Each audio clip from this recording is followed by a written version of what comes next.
Dios prometió a Josué que Él estaría con su pueblo y les daría la victoria.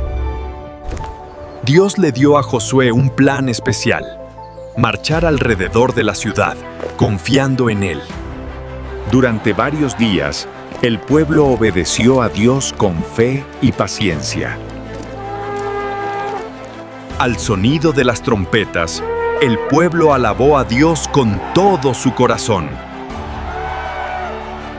Entonces, por el poder de Dios, las murallas cayeron.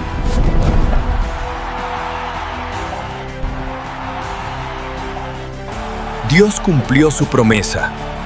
Cuando confiamos en Él, nada es imposible.